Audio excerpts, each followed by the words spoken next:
সরস্বতী পুজোর দিন স্কুলের সামনে ইফটিজিং আর তার প্রতিবাদ করতে গিয়ে ছাত্রীর বাবাকে ধরে রাস্তায় ফেলে প্রকাশ্যে মারধর, একেবারে প্রাণে মেরে ফেলার চেষ্টা করা হয়। মেয়ের প্রেমের প্রস্তাবে না করে দিয়েছিল বাবা, অন্য ধর্মের ছেলে হওয়ায় তাতে না করে দেওয়ায় বাবার উপর প্রতিহিংসা নিতেই চক্রান্ত ফেঁদে বসল। তারপর মেরে মাথা পর্যন্ত ফাটিয়ে দেওয়া হয় বাবার। স্বাভাবিকভাবে এই ঘটনায় চাঞ্চল্য ছড়িয়েছে হাওড়ার রামরাজাতলা এলাকায়। জানা যায় সোমবার দুপুর 12:30 নাগাদ ঘটনাটি ঘটে রামরাজাতলা এলাকার একটি মেয়েদের স্কুলের সামনে। স্থানীয় বাসিন্দা জানিয়েছেন, এক ছাত্রী বাবাকে সঙ্গে নিয়ে স্কুলের সামনে আসে। সেই সময় 3 জন যুবক স্কুটিতে চেপে এসে ওই ছাত্রীকে উত্ত্যক্ত করতে থাকে। ইফটিজিংয়ের প্রতিবাদ করায় ওই ছাত্রীর বাবাকে মেরে মাথা ফাটিয়ে দেয় 3 জন, এমনই অভিযোগ স্থানীয়দের। ঘটনাস্থলে ছাত্রীর বাবার মাথা ফেটে যাওয়া দেখে এলাকায় উত্তেজনা ছড়িয়ে পড়ে। অভিভাবকরা প্রতিবাদ করতে থাকেন। অভিভাবকরা জানান, ঘটনায় তারা আতঙ্কিত, দোষীদের উপযুক্ত শাস্তি চাইছেন তারা। দিনে দুপুরে এই ঘটনায় স্বাভাবিকভাবেই অভিভাবকদের মধ্যে, যারা তাদের বাচ্চাদের স্কুলে পাঠাচ্ছেন, মেয়েদের স্কুলে পাঠাচ্ছেন, তাদের নিরাপত্তা নিয়ে তো প্রশ্নে এবং তারা আশঙ্কায় থাকছেন বাড়িতে। এরকমই এক অভিভাবক সুপ্রিয়া সরকার কি বলছেন শুনুন। হ্যাঁ, আমি একটু দূরে ছিলাম, দেখলাম যে প্রচুর মারপিট হচ্ছে। একটা ছেলে একদম এরকম বালা ছিল হাতে, বালা দিয়ে ওটা তো বলছে বাবা, পুরো মাথা দিয়ে একদম গল গল করে রক্ত পড়ছে। তারপর বাবাটা হেঁটে হেঁটে যাচ্ছে, টোটো ধরে বলে থানায় যাবেন, মানে মেয়েটাকে নাকি থ্রেট করতো ছেলেটা ওই হিসাবে। হ্যাঁ, আমি গার্জেন, তো আমারও তো একটা মেয়ে আছে, মানে এইসব দেখে ভীষণ ভয় লাগছে। মানে পরিস্থিতি এত বাজে যে মেয়েকে কোথাও যে ছাড়বো সেটাও মানে পারা সম্ভব হচ্ছে না। টুসি মণ্ডল এবং সুলোচন দাস নামে আরো 2 অভিভাবকের সঙ্গে কথা বলেছিলাম আমরা। তারাও একই রকম আশঙ্কার কথা বলছেন, শুনুন। দেখলাম যেভাবে ব্লাড যাচ্ছে, এরাও দেখেছে, যারা যে ধরনের ছেলেরা এটা করেছে তাদের যেন শাস্তি হোক। কারণ আমরা তো মেয়ের মা, আমরাও চাই আমাদের মেয়েরা যাতে প্রোটেক্ট থাকে। এই যা হচ্ছে দিনের পর দিন, এত সাহস মেয়েটার বাবাকে ফের দিচ্ছে, শুনলাম যেটা। হ্যাঁ, বলেছে তুলে নিয়ে যাবো, এইসব শুনলাম যেটা। তাহলে যেন যে শাস্তি হয় ছেলেগুলো, এত সাহস ভালো না। জানা এও তো ছিল, কি হয়েছে বল? হ্যাঁ, মানে মেয়েটার বাবাকে মেরেছে ছেলেটা, মানে পুরো এই অজরে নাকি ব্লাড দিচ্ছে। হ্যাঁ, ওরকম একটা কিছু বলেছে। ওরকম কিছু বলাতে তখন আগে মেয়েটা অন্য স্কুলে পড়তো, এই স্কুলে নিয়ে এসে শুনলাম।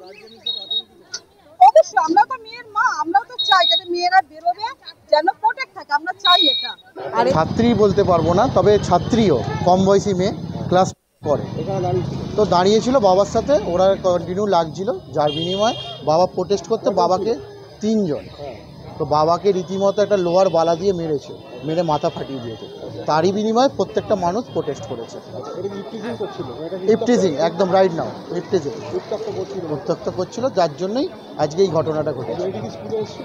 মেয়েটি মনে হয় স্কুলে এসেছিল বাবার সাথে, মানে অনেকদিন ধরে ঘটনা ঘটছিল, সেটা আমি বলতে পারবো না দাদা। সেটা সাধারণ মানুষ হিসেবে এই ঘটনা আমরা সবসময় চাই যে সুস্থ সমাজ, সবাই মিলেমিশে চলুক এবং ভবিষ্যৎ আমরাই গড়ব, সমাজ আমরাই গড়ব। এটা সমাজ হচ্ছে না, এতে মানুষের মধ্যে একটা তিক্ততা বাড়ছে। স্কুলের সামনে এসে এই ধরনের বর্বরোচিত হামলা খুব স্বাভাবিকভাবেই অভিভাবকদের মধ্যে একটা উত্তেজনা তৈরি করেছে এবং এই ঘটনায় চ্যাটার্জিহাট থানায় অভিযোগ দায়ের করা হয়েছে। বৈদ্যনাথ ঝা আমার সহকর্মী, এ বিষয়ে তার প্রতিবেদনে কি বলছেন শোনাবো আপনাদের। সরস্বতী পুজোর দিন হাওড়া একটি গার্লস স্কুলের সামনে ইফটিজিংয়ের অভিযোগে রক্তারক্তি অবস্থা। ঘটনা খবর পেয়ে ছুটে আসেন চ্যাটার্জিহাট থানা পুলিশ আধিকারিকরা। সূত্র মারফত যেটা জানা যাচ্ছে যে স্থানীয় যে সেখানকার মানুষ ছিলেন, তারা যেটা জানান যে গার্লস স্কুলের এক ছাত্রী নিজের বাবার সঙ্গে সরস্বতী পুজো অনুষ্ঠানে অংশগ্রহণ করার জন্য উপস্থিত হয়েছিল ও সেই সময় স্কুটিতে চেপে 3 জন যুবক যে রয়েছে সেই ছাত্রছাত্রীদের কটূক্তি করত। সেই কটূক্তি সেই যে ছাত্রী ছিল তাকে ঘিরেও করেছে, তারই প্রতিবাদ করেছিলেন তার বাবা। আর তাই জেরে যেটা জানা যাচ্ছে যে সেই যুবকরা সেই বাবার উপরে চড়া হয় ও তাকে লোহার যে কারা রয়েছে সে কারা দিয়ে মাথায় আঘাত করেন ও মাথা ফেটে রক্ত রক্ত বয়ে যায়। তারপরে ওই ঘটনার খবর পেয়ে ছুটে আসেন চ্যাটার্জিহাট থানা পুলিশ আধিকারিকরা, আর স্থানীয় যে মানুষ ছিলেন তারা সেই দুই ঘিরে রাখেন ও তাকে বেধড়ক মারধরও করা হয়, এমনই যেটা জানা যাচ্ছে।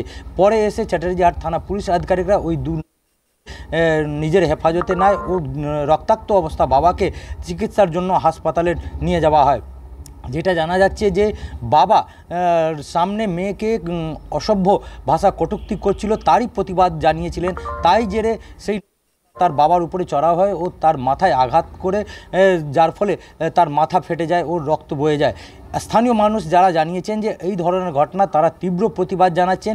সামনে গার্লস স্কুল রয়েছে, গার্লস স্কুলের সরস্বতী পুজোর দিন যে অনুষ্ঠান অংশগ্রহণ করতে স্কুলের ছাত্রছাত্রীরা বিভিন্ন জায়গা থেকে এসেছিল, সেই সময় একটি স্কুটিতে চেপে এই 3 স্কুলের সামনে ছাত্রছাত্রীদেরকে দেখে কটূক্তি করছিল, সেই প্রতিবাদ করেছিল। সেই সময় যখন বাবার সঙ্গে দাঁড়িয়েছিল, সেই মেয়েকে দেখে যখন অসভ্য ভাষা কটূক্তি করে তখন তার বাবা প্রতিবাদ জানিয়েছিল, তারই প্রতিবাদে তাকে মারধর করা হয়েছে এমনটাই জানা যাচ্ছে। গোটা ঘটনা তদন্ত শুরু করেছে চ্যাটার্জিহাট থানা পুলিশ আধিকারিকরা। যদিও স্থানীয় বাসিন্দা যেটা ছিলেন প্রত্যক্ষদর্শী, তারা যেটা জানিয়েছেন যে এই ধরনের ঘটনা এর আগে এখানে কোনোদিন হয়নি, কিন্তু যেভাবে তাকে মারধর করা হয়েছিল, সম্ভবত তার মেয়ের বাবা ছিলেন, সে তার মাথা ফেটে গিয়েছিল, রক্ত বইছিল, তাকে সবাই হাসপাতালের দিকে নিয়ে গেছেন, কিন্তু মেয়েকে বাবার সামনে কটূক্তি যেভাবে করা হচ্ছিল তা নিয়ে সবাই প্রতিবাদ করেছিলেন। ও যেটা জানা যায় যে সেই ভিড়ের মধ্যে যে 2 ছিল তাকে এলাকার স্থানীয় বাসিন্দারা ধরে ফেলেন ও তাকে বেধড়ক মারধর করা হয়। পরে পুলিশ নিজের হেফাজতে নিয়ে যায় ও তাকে জিজ্ঞাসাবাদ করা হচ্ছে। গোটা ঘটনা তদন্ত শুরু করেছেন চ্যাটার্জিহাট থানা পুলিশ আধিকারিকরা। তবে সমস্যা বা আশঙ্কার বিষয় এটাই যে এবারে ওই এলাকার মানুষ তাদের বাচ্চাদের, তাদের বাড়ির মেয়েদের কিভাবে স্কুলে পাঠাবেন। স্কুলের সামনে যদি এইভাবে ইফটিজিংয়ের মতন ঘটনা ঘটে, তাহলে কোনো বাবা মাই কি তার মেয়েকে স্কুলে দিয়ে নিশ্চিন্তে বাড়িতে বসে থাকতে পারবেন? কতদিনই বা স্কুলের সামনে গার্জিয়ানরা থাকবেন, অভিভাবকরা থাকবেন? বিপত্তি যে কোনো সময় ঘটে যেতে পারে। যদিও এক্ষেত্রে এলাকার মানুষ তারা ওই 2 যুবককে হাতে নাতে পাকড়াও করে, উত্তেজিত জনতা তাদেরকে মারধরও করে, পরে তাদের পুলিশের হাতে তুলে দেওয়া হয়। পুলিশ আটক করে জিজ্ঞাসাবাদ করছে তাদের। ঘটনাস্থলে পুলিশ মোতায়েন করা হয়েছে, এলাকায় চাপা উত্তেজনা রয়েছে, অপর একজনের খোঁজে তল্লাশি চলছে। পুরো বিষয়ে তদন্ত করছে চ্যাটার্জিহাট থানার পুলিশ। কিন্তু স্বাভাবিকভাবে এই ঘটনায় বেশ কিছু প্রশ্ন উঠে যাচ্ছে। অভিভাবককে মেরে রক্তাক্ত করে তার মেয়েকে তার বাবার সামনেই, মানে মেয়েকে বাবার সামনেই ইফটিজিং করা হচ্ছে। আপনাদের মতামত জানান, দেখতে থাকুন আজ তাক বাংলা, সাবস্ক্রাইব করুন ইউটিউব চ্যানেলটি।